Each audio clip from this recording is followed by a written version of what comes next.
વિદ્યાર્થી મિત્રો નમસ્કાર। હું નાઘેરા એમઆર ધોરણ 11 ની અંદર અર્થશાસ્ત્ર વિષયની અંદર તમારું સ્વાગત કરું છું। તમે લોકો ધોરણ 10 ની જે કોરોનાગ્રસ્ત માહોલ વચ્ચે એક્ઝામ આપી 10મું પાસ કરી અને તેમાં 11મા ની અંદર પ્રવેશ કર્યો છે માટે ધન્યવાદ। હવે એડમિશન લીધું હોય ત્યારે ક્લાસની અંદર જો પ્રથમ તાસ હોય, પ્રથમ પીરિયડ હોય તો આપણે પ્રત્યક્ષ વ્યક્તિગત બધાનો પરિચય મેળવી શકીએ। પણ આ જે માહોલ એવો છે કે પ્રત્યક્ષ રીતે આપણે વ્યક્તિગત પરિચય મેળવી શકીએ એમ નથી, એટલે પરોક્ષ રીતે પણ વ્યક્તિગત પરિચય મેળવી ના શકીએ, પણ પરોક્ષ રીતે પણ વિષયને સમજવાનો પ્રયત્ન છે તે આપણે કરીશું।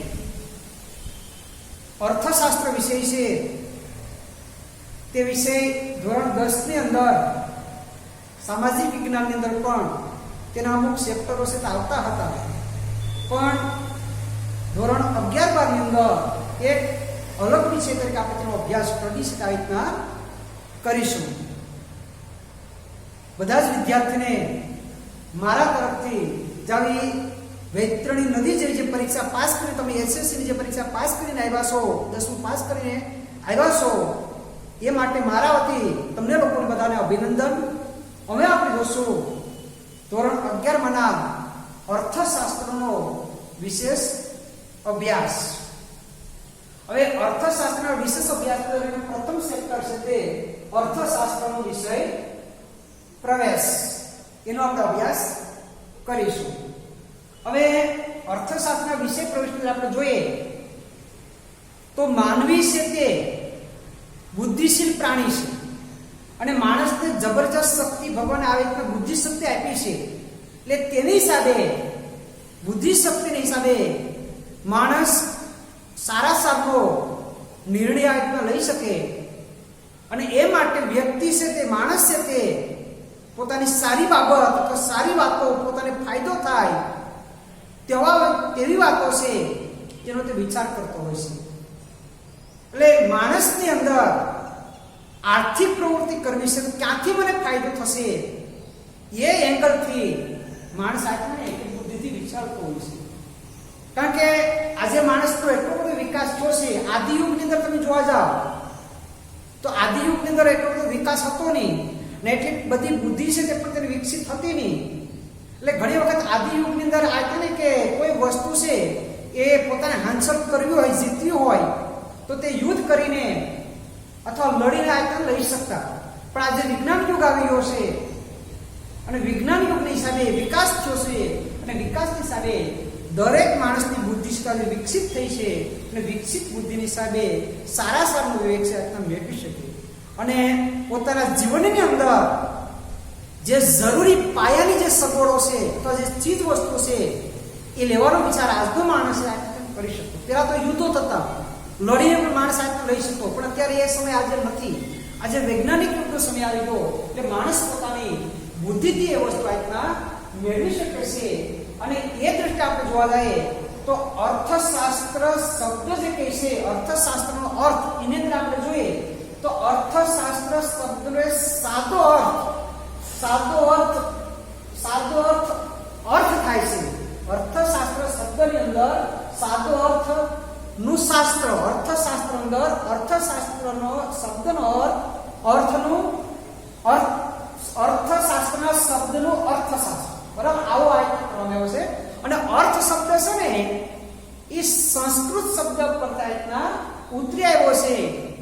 સંસ્કૃતની અંદર અર્થ શબ્દના ઘણા બધા અર્થો થાય છે, એમાંનો એક અર્થ કશુંક મેળવવું અથવા ઉદ્દેશ્ય, કશુંક મેળવવાનો ઉદ્દેશ્ય, આવો એક અર્થ કરવામાં આવે છે। સંસ્કૃતની અંદર અર્થ શબ્દનો અર્થ કશુંક મેળવવું એવો કરવામાં આવે છે। અને આમ તમે જોવા જાઓ તો અર્થશાસ્ત્રને અંગ્રેજીની અંદર ઇકોનોમિક્સ કહેવામાં આવે છે, પણ એ ઇકોનોમિક્સ શબ્દ છે તે ગ્રીક ભાષાના ઓઇકોનોમોસ અર્થશાસ્ત્રને અંગ્રેજીની અંદર ઇકોનોમિક્સ કહેવામાં આવે છે, પણ એ ઇકોનોમિક્સ એટલે ગ્રીક ભાષાની અંદર ઓઇકોનોમસ એવા શબ્દ પરથી ઉતરી આવેલો છે. અને ઓઇકોનોમસ છે એ બે ઓઇકો અને નોમસ, બરાબર, આ બે અર્થનો ઓઇકોનોમસ શબ્દ બનેલો છે અને એના બે અર્થ થાય છે, બરાબર. પ્રાચીન સમયની અંદર ઘર વખરી જે કે હોય એ ઘર વખરી અથવા સરસામાન આ જે કે હોય ને તેને ઓઇકોસ કહેતા, અને જે સરસામાન છે અથવા ઘર વખરી છે એની જે વ્યવસ્થાપન કરવું, કઈ જગ્યા પર રાખવી, આ રાખવી જે કઈ છે વ્યવસ્થાપન જે કરવાની પદ્ધતિ અથવા જે વ્યવસ્થા કરવામાં આવતી ને એને આ રીતના નોમોસ કહેવામાં આવતા.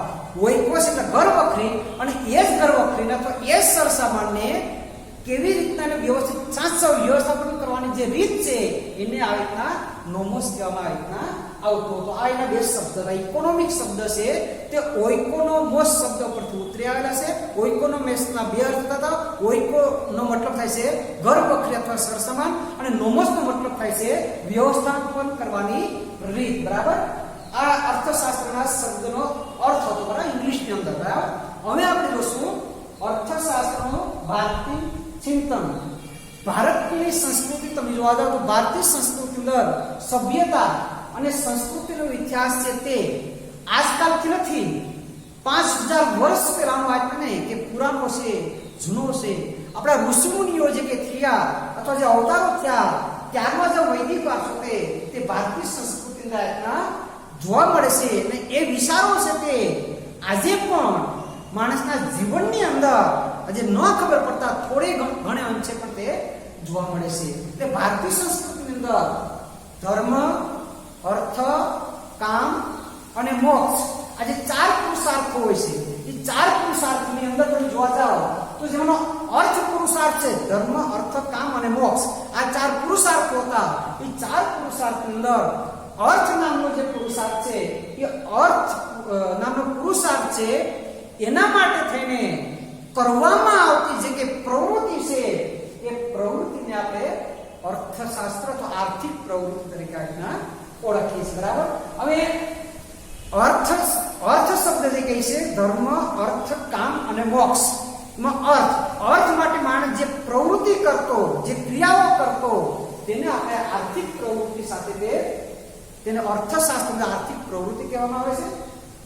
અને માણસ કોઈ પણ વસ્તુ કરતો હોય, બરાબર, તો કશું મેળવવાની અપેક્ષા સાથે પ્રવૃત્તિ છે તે કરતો હોય છે. માણસ કોઈ પણ કામ કરે તો માણસ જે કંઈ કામ કરતો હોય એ પોતે આત્મને કે કંઈક ને કંઈક આર્થિક પ્રવૃત્તિ આત્મને પોતાને કંઈક ફાયદો થશે એ હેતુ માટે થઈ અને તે પ્રવૃત્તિ કરતો છે. તે પછી જીવન નિર્વાહ માટે હોય કે ગમે તે માટે હોય, કારણ કે આર્થિક પ્રવૃત્તિ કરે તો જીવન નિર્વાહ માટે થઈ અને આર્થિક પ્રવૃત્તિ એવું કોઈ પણ કામ છે તે કરી અને આવક મેળવી અને પોતાનું જીવન નિર્વાહ છે આ રીતના ચલાવતો, બરાબર.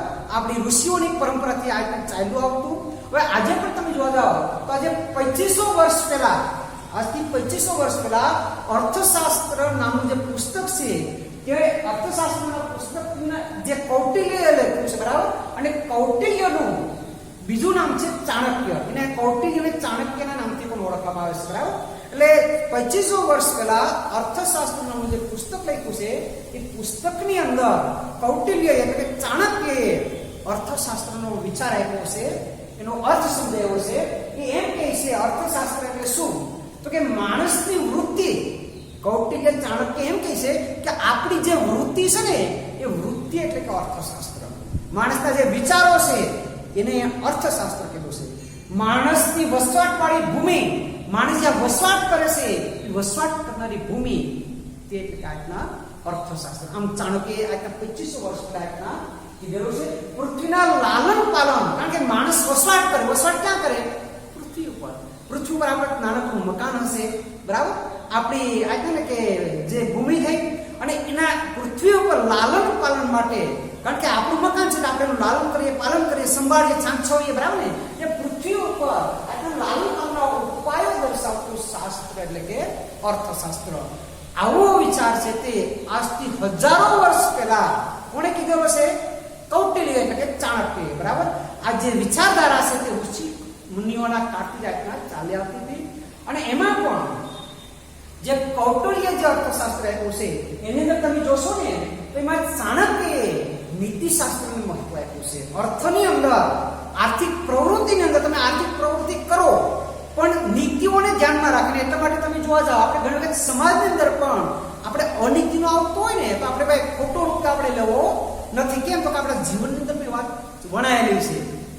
એટલે ચાણક્ય જે આપ્યા ને કે અર્થશાસ્ત્રનો જે વિચાર આપ્યો છે અથવા અર્થશાસ્ત્ર આપણે સમક્ષ મૂક્યું છે ને તો એકલો અર્થ એટલે કે પૈસા की બાબતને ધ્યાનમાં નથી રાખી, સંપત્તિને ધ્યાનમાં નથી રાખી, પણ જે સંપત્તિ છે એ સંપત્તિ કેવી હોય છે?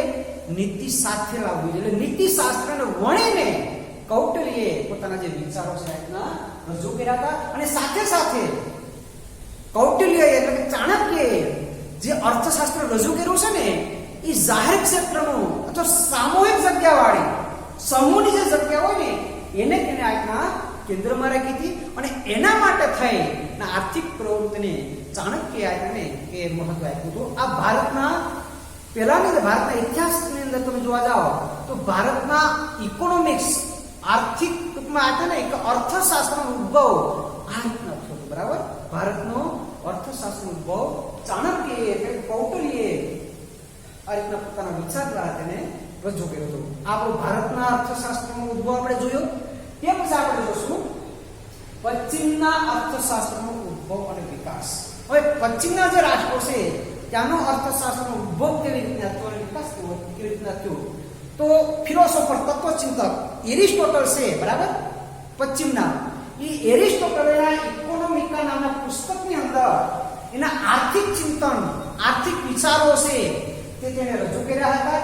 અને રજૂ કરી અને એમાં એને એવું કીધું છે કે વિશ્વની અંદર ઔદ્યોગિક ક્રાંતિ થઈ. એટલે એ સમય પછી ઔદ્યોગિક ક્રાંતિ થઈના વિચારો પછી ઔદ્યોગિક ક્રાંતિને ધ્યાનમાં રાખી અને એરિસ્ટોટલ એમ કહે છે કે ઔદ્યોગિક ક્રાંતિની સાથે શું થયું તો કે શ્રમ વિભાજન થયું, વિશિષ્ટકરણ થયું.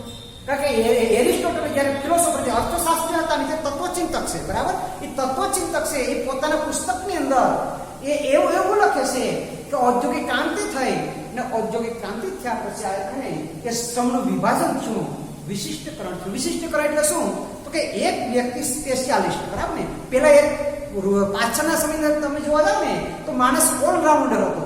અત્યારે એક સ્પેશિયલ હોય છે. દાખલા કંપનીની આપણે વાત કરીએ તો મેનેજર એક હોય, બરાબર. પછી મેનેજરની નીચે આજે ટેકનિશિયન હોય અને ટેકનિશિયનની નીચે પાછા લેબર હોય. હવે મેનેજર ઓફિસની અંદર જ બેસતો હોય છે પણ એનો પગાર કેવો તો કે વધારે હોય છે. કેમ તો કે મેનેજર છે એ પ્રમાણે એક કૌશલ્ય પ્રાપ્ત કરેલું છે, બરાબર. અને ત્યાર પછી ટેકનિશિયન એના કરતા નીચે આવે છે, બરાબર.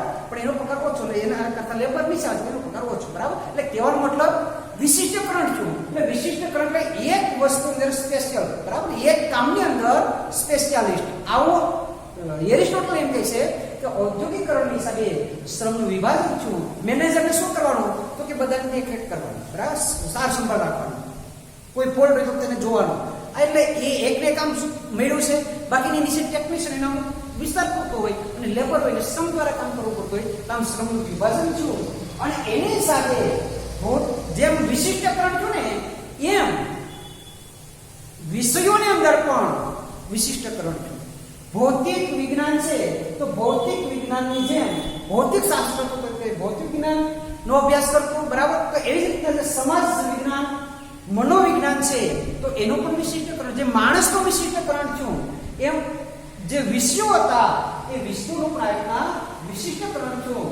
અને આ વિશિષ્ટકરણને હિસાબે શું થયું તો કે વિશિષ્ટકરણની હિસાબે અને ઔદ્યોગિકરણની રીતે આજે ઔદ્યોગિક ક્રાંતિ થઈ. ઔદ્યોગિક ક્રાંતિને કારણે મોટા યંત્રો આવ્યા, મોટું ઉત્પાદન આપણે કરી શકાય, આર્થિક સત્તાનું કેન્દ્રીકરણ થયું, જંગી મૂડીરોકાણ થયું અને આપણે આર્થિક જે સમસ્યાઓ છે એ સમસ્યાઓ એકમાં ઊભી થઈ. અને એ સમસ્યાઓ ઊભી થઈ એ સમસ્યાનું સોલ્યુશન માટે 1770 ની અંદર એડમ સ્મિથે અર્થશાસ્ત્ર ઉપર સ્વતંત્ર પોતાના જે વિચારો છે એ વિચારો એકના તેને રજૂ કર્યા. અને એને વેલ્થ ઓફ નેશન નામનું જે પુસ્તક છે એ એ પુસ્તકનો એને સ્વતંત્ર રીતે અને વૈજ્ઞાનિક ઢબે અર્થશાસ્ત્રને એક વૈજ્ઞાનિક દરજ્જો આપ્યો અને વૈજ્ઞાનિક ઢબે અર્થશાસ્ત્રને સમજવાનો પ્રયત્ન કર્યો છે. કોણે? એડમ સ્મિથે. જ્યારે આ બધું ઔદ્યોગિકરણ થયું અને ઔદ્યોગિકરણના હિસાબે ઘણી બધી સમસ્યાઓ ઊભી થઈ અને તેને ધ્યાનમાં રાખીને 1770 ની અંદર એડમ સ્મિથે અર્થશાસ્ત્ર ઉપર એક સ્વતંત્ર પોતાનો વિચાર છે તે રજૂ કર્યો અને વેલ્થ ઓફ નેશન નામનું જે એડમ સ્મિથનું જે પુસ્તક છે એ પુસ્તકની અંદર એક સ્વતંત્ર અને વૈજ્ઞાનિક ઢબે અર્થશાસ્ત્રનો અભ્યાસ છે તે શરૂ કરવાનો તેને પ્રયત્ન કર્યો અને એમાં એડમ સ્મિથ અર્થશાસ્ત્રની વ્યાખ્યા આપે છે. એડમ સ્મિથ અર્થશાસ્ત્રની વ્યાખ્યા આપે છે. એડમ સ્મિથ એમ કહે છે કે અર્થશાસ્ત્ર એટલે શું? અર્થશાસ્ત્ર એટલે સંપત્તિનું શાસ્ત્ર. હવે અર્થશાસ્ત્ર સંપત્તિનું શાસ્ત્ર વ્યાખ્યાન કહે છે કે ઉત્પાદક શ્રમ દ્વારા ઉત્પન્ન થયેલા ભૌતિક સંપત્તિના ઉત્પાદન, વપરાશ અને વિનિમયનો અભ્યાસ કરતું શાસ્ત્ર એટલે કે અર્થશાસ્ત્ર. હવે એડમ સ્મિથની વ્યાખ્યા શું કહે છે? એડમ સ્મિથ એમ કહે કે અર્થશાસ્ત્ર એટલે શું? તો કે અર્થશાસ્ત્ર એટલે સંપત્તિનું શાસ્ત્ર. સંપત્તિ એટલે પૈસા આપણી પાસે હોય તો એ સંપત્તિ નથી, એ નાણું દેખાતું નથી. સંપત્તિ એટલે જે વસ્તુ આપણે જોઈ શકીએ, પ્રોપર્ટી આપણી ભાષામાં કેવું, બરાબર? સંપત્તિ કેટલી? તો કે એની પાસે કરોડોની પ્રોપર્ટી, કરોડોની સંપત્તિ, જમીન છે, મકાન છે, આ રીતના સ્કૂલો છે, હોસ્પિટલો છે, બરાબર? આ બધી સંપત્તિ અંદર આવે છે. એટલે જે સંપત્તિ છે તેને આને એડમ સ્મિથ શું કહે છે? અર્થશાસ્ત્ર કહે છે, બરાબર? એટલે એ એવું કહે છે કે ઉત્પાદક શ્રમ દ્વારા, ઉત્પાદક શ્રમ. હવે ઉત્પાદક અને ઉત્પાદન, બરાબર? ઉત્પાદક અને ઉત્પાદન આ બંનેમાં ફરક છે. ઉત્પાદક એટલે વ્યક્તિ, અહીંયા આવશે વ્યક્તિ, બરાબર? અને અહીંયા આવશે કુલ ઉત્પાદન થાય છે તે. ઉત્પાદનમાં કુલ ઉત્પાદન આવશે અને ઉત્પાદક શ્રમ, ઉત્પાદક એટલે વ્યક્તિ જે કામ કરે છે તે, એટલે કે ઉત્પાદક શ્રમ દ્વારા ઉત્પન્ન થયેલ ભૌતિક સંપત્તિના ઉત્પાદનનો વપરાશ અને વિનિમયનો અભ્યાસ કરતું શાસ્ત્ર. હવે જે વપરાશ કરે છે એ વિનિમયનો અભ્યાસ કરે છે તેનું શાસ્ત્ર એટલે કે આજના અર્થશાસ્ત્ર. હવે દાખલા ઉત્પાદક છે, દાખલા આપણે સમજીએ કે એક ઉત્પાદક છે તે 10 ટન ઘઉંનું ઉત્પાદન કરે છે. હવે એક સમય એવો હતો કે પાછળના યુગની અંદર જાઓ તો ત્યારે નાણાં પ્રથા હતી નહીં, એટલે સાટા પ્રથા હતી, બરાબર ને? કે બાજરો તમારી પાસે હોય અને બાજરાની જગ્યાએ તમારે ઘઉં લેવા હોય તો બાજરો તમે એને આપો અને એ વ્યક્તિ પાસે તમે આ ઘઉં લઈ શકો. આ પ્રથા હતી. પણ આજે ઔદ્યોગિક ક્રાંતિ થઈ તેની સાથે આપણે જે એડમ સ્મિથની વ્યાખ્યા શું કહે છે? તો ઉત્પાદક શ્રમ દ્વારા ઉત્પન્ન થયેલા ભૌતિક સંપત્તિના ઉત્પાદન, વપરાશ અને વિનિમયનો અભ્યાસ કરતું શાસ્ત્ર. હવે દાખલા તરીકે એક વ્યક્તિ, એ નામનો વ્યક્તિ છે તે 10 ટન ઘઉંનું ઉત્પાદન કરે છે, બરાબર? હવે 10 ટનનું ઉત્પાદન કર્યું તો એ નામના વ્યક્તિ છે તેના 2 ટન ઘઉંનો વપરાશ કરવો છે. આ 2 ટન ઘઉંનો શું કરે છે? વપરાશ કરે છે. બાકીના વધ્યા કેટલા? તો કે 8 ટન, બરાબર? 8 ટન ઘઉં છે તે શું કરશે? વિનિમય. વિનિમય એટલે આપણે વેચાણ કરશે, બરાબર? એટલે 8 એ નામનો વ્યક્તિ છે તે 8 ટન ઘઉંનો આજના વિનિમય કરશે. વિનિમય એટલે આપણે કરશે, એટલે વિનિમયનો અભ્યાસ કરતું શાસ્ત્ર. એટલે અહીં 10 ટન એ નામનો વ્યક્તિ 10 ટન ઘઉં ઉત્પાદન કરે છે, પોતાની જરૂરિયાત 2 ટનની છે, બાકીના 8 ટન છે તે વધે છે તો એનું શું કરશે?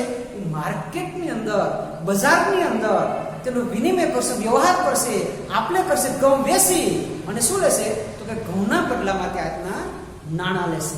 એટલે આનો જે અભ્યાસ કરતું શાસ્ત્ર તે એટલે કે અર્થશાસ્ત્ર. એડમ સ્મિથ ફરી આપણે વ્યાખ્યા સમજીએ. એડમ સ્મિથ શું કહે છે કે અર્થશાસ્ત્ર સંપત્તિનું શાસ્ત્ર. સંપત્તિ એટલે કરોડો રૂપિયા આપણા ખિસ્સાની અંદર હોય તો કરોડો શેખ હોય તો એ સંપત્તિ નથી, નાણું છે, દેખાતું નથી. સંપત્તિ એટલે ભૌતિક વસ્તુ. ભૌતિક વસ્તુ એટલે આપણે જોઈ શકીએ તેવી વસ્તુ. અને જોઈ શકીએ તેવી વસ્તુ કેવી હોય? તો કે જમીન છે, બિલ્ડિંગ છે, હોસ્પિટલો છે, બરાબર? પ્લોટ છે, આ બધી વસ્તુ છે ભૌતિક. કારખાનાઓ છે, બરાબર ને? આ બધી જે વસ્તુઓ છે કેવી છે? ભૌતિક સંપત્તિ છે. અને એ સંપત્તિ ભૌતિક સંપત્તિ એટલે ભૌતિક સંપત્તિનું મહત્વ આપ્યું છે એડમ સ્મિથે. એટલે એમ કહે છે કે ઉત્પાદક શ્રમ દ્વારા ઉત્પન્ન થયેલા ભૌતિક સંપત્તિના ઉત્પાદન, વપરાશ, ઉત્પાદન થાય પછી વપરાશ થાય અને એનો વિનિમયનો જે અભ્યાસ કરતો શાસ્ત્ર છે તે શાસ્ત્રને આપણે કહીશું અર્થશાસ્ત્ર. અર્થશાસ્ત્ર શું કરે? કેટલું ઉત્પાદન થયું? તો કે 10 ટનનું. એને કેટલો વપરાશ કર્યો કે એ પોતાએ 2 ટનનો, બાકીનો કેટલો વધ્યો છે તો 8 ટન. 8 ટનનું શું કર્યું તો કે તેને વિનિમય કર્યો, આપણે કરી, આપણે બીજાને આપ્યા છે, ઘઉંના બદલામાં શું લીધું છે, નાણું લીધું છે. આ બધાનો અભ્યાસ કરતું શાસ્ત્ર, એટલે એને આપણે કહીશું અર્થશાસ્ત્ર. આમ એડમ સ્મિથની વ્યાખ્યા એ કહે છે, બરાબર. તે પછી માર્શલ છે એ અર્થશાસ્ત્રની વ્યાખ્યા આપે છે. એ કહે છે એના પુસ્તકની અંદર પ્રિન્સિપલ ઓફ ઇકોનોમિક્સ નામનું જે પુસ્તક છે એ પુસ્તકની અંદર માર્શલ વ્યાખ્યા એ રીતના આપે છે કે અર્થશાસ્ત્ર માણસની રોજિંદી જિંદગીના આર્થિક વ્યવહારનો અભ્યાસ કરે છે, જેમાં તે ભૌતિક ચીજ વસ્તુઓના વપરાશની સુખાકારી મેળવે છે, તે એટલે કે અર્થશાસ્ત્ર. હવે માર્શલ એમ કહે છે એના પુસ્તકનું પ્રિન્સિપલ ઓફ ઇકોનોમિક્સ નામનું જે પુસ્તક છે એ પુસ્તકની અંદર એડમ સ્મિથ એની વ્યાખ્યા આપે છે, અર્થશાસ્ત્ર માણસના રોજિંદી જિંદગીના વ્યવહારો, આર્થિક વ્યવહારો, માણસ શક્તિ, બરાબર. અર્થશાસ્ત્ર માણસના રોજિંદા જે આર્થિક બાબતોના જે વ્યવહારો કરે છે એ વ્યવહારોનો અભ્યાસ કરે છે, અને વ્યવહારનો અભ્યાસ કરે છે એમાં તે ભૌતિક ચીજ વસ્તુના જે વપરાશી સુખાકારીનો જે ઉપયોગ કરે છે ને તેનો તે અભ્યાસ કરે છે, એમ આ રીતે એડમ સ્મિથ કહે છે. એડમ સ્મિથ ફક્ત ને ફક્ત ભૌતિક વસ્તુ છે ને એને જ મહત્વ આપે છે, જ્યારે એડમ સ્મિથ માર્શલ છે ને એ માર્શલ ભૌતિક વસ્તુને જ મહત્વ આપે છે. એડમ સ્મિથ અને માર્શલની વ્યાખ્યાને થોડોક ડિફરન્સ, અંત તો બંનેનો હેતુ એક જ છે. હવે એડમ સ્મિથ છે એની વ્યાખ્યા આપણે માર્શલની વ્યાખ્યાની અંદર તમે જોવા જાઓ તો માર્શલ એમ કહે છે કે અર્થશાસ્ત્ર માણસની રોજિંદા જે આર્થિક વ્યવહારનો અભ્યાસ કરે છે, જેમાં તે ભૌતિક ચીજોના વપરાશની સુખાકારી મેળવતું શાસ્ત્ર એટલે કે અર્થશાસ્ત્ર. ફક્ત ને ફક્ત જે માણસના આની અંદર ભૌતિક સુખ છે ને એ ભૌતિક સુખની જ વાત કરવામાં આવી છે. કોની અંદર? માર્શલના અર્થશાસ્ત્રની અંદર. આની અંદર ભૌતિક સુખની સાથે સાથે ઉત્પાદન, વપરાશ અને વિનિમય એકલા ભૌતિક સુખની વાત નથી કરી, બરાબર ને. પોતાની જરૂરિયાત છે એ ઉપરાંત તે વેચાણ કરે છે, પછી આપણે કરે છે, બરાબર, એની પણ વાત કરવામાં. આની અંદર ફક્ત ને ફક્ત ભૌતિક સુખ છે એ ભૌતિક સુખની જ વાત કરવામાં આવે છે. આમાં માનવ કલ્યાણની વાત કરવામાં આવે છે. આની અંદર માણસના કલ્યાણની વાત કરવામાં નથી આવી, પણ અંતે બંને વ્યાખ્યાની અંદર ભૌતિક સુખ જે કહે છે એને જ મહત્વ આપવામાં આવ્યું છે. પણ તફાવત શું છે તો કે એડમ સ્મિથની વ્યાખ્યાની અંદર ભૌતિક સુખની સાથે સાથે માનવના કલ્યાણનો પણ વિચાર કરવામાં આવ્યો છે, અને વૈજ્ઞાનિક ઢબે તેણે એક આત્મનો વિચાર રજૂ કર્યો છે. અને જ્યારે માર્શલની વ્યાખ્યા છે, માર્શલની વ્યાખ્યાની અંદર એક સામાજિક વિજ્ઞાનને ધ્યાનમાં રાખ્યું છે, સમાજને ધ્યાનમાં રાખી અને ફક્ત ને ફક્ત ભૌતિક સુખને મહત્વ આપ્યું છે. વૈજ્ઞાનિક ઢબે તેનો અભ્યાસ કર્યો નથી, પણ સામાજિક વિજ્ઞાનની રીતે તેણે અભ્યાસ કર્યો છે. એટલે માનવના જે કલ્યાણ છે, માણસના કલ્યાણને આ રીતના અવગણના કરવામાં આવી છે. અને એટલા માટે થઈ અને માર્શલની જે વ્યાખ્યા છે વ્યાખ્યાને થોડી ટીકા દઈ છે. માર્શલની વ્યાખ્યાનો હેતુ પણ ચાલો છે, એ પણ સંપત્તિને જ મહત્વ આપે છે, અને એડમ સ્મિથ પણ સંપત્તિ